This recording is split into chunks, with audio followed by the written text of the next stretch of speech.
Hi friends, welcome to our channel. Darshan ready అవుతూ ఉంటాడు. ఇంతలో శరణ్య వచ్చి, ఏమండి ఎంత పని జరిగిందో చూడండి, ఆ సమీర ఆ దిక్కుమాలింది ఎంత పని చేసిందో చూడండి అంటూ అడుగుతూ ఉంటుంది. ఏమైంది, సమీరాకి ఏమైనా ప్రాబ్లమా అని చెప్పి అడుగుతూ ఉంటాడు. అది కాదండి, అసలు ఏం జరిగిందో తెలుసా, సమీర చేసేదంతా నాటకం అండి, తనకి నిజంగానే బ్లడ్ క్యాన్సర్ లేదు అని చెప్తూ ఉంటుంది. ఏం మాట్లాడుతున్నావు నువ్వు అంటూ అడుగుతూ ఉంటాడు దర్శన్. నిజమండి, ఇందాక నేను వాళ్ళ ఇంటికి వెళ్ళాను అంటూ జరిగింది మొత్తం చెబుతూ ఉంటుంది. తనని పరామర్శిద్దామని వాళ్ళ ఇంటికి వెళ్ళాను. అప్పుడు ఏం జరుగుతుందో తెలుసా, అక్కడ డాక్టర్కి డబ్బులు ఇచ్చి తను వాళ్ళ అన్నయ్య ప్రకాష్ కలిసి మాట్లాడుతున్నారు. ఇదంతా నాటకమట, మిమ్మల్ని సొంతం చేసుకోవటానికి, మీ చేత తాళి కట్టించుకోవటానికే ఇదంతా వాళ్ళు కలిసి నాటకం ఆడుతున్నారండి.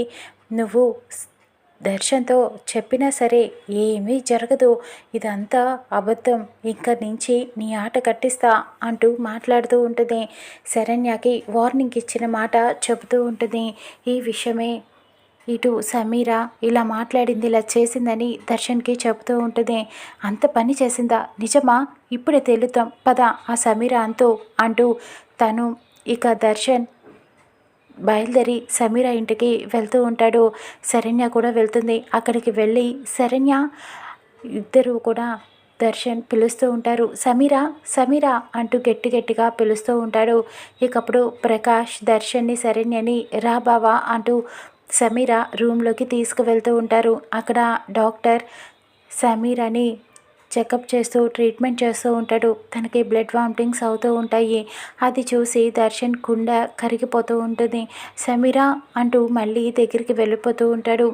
ఇదంతా నాటకం అని శరణ్య చెప్పింది అంటూ చెబుతూ ఉంటాడు. ఇక ఇటు సమీర కావాలనే శరణ్యని పిచ్చిదాన్ని చేసి దర్శన్ ముందు చెడుగా చూపించే ప్రయత్నం చేస్తూ ఉంటుంది.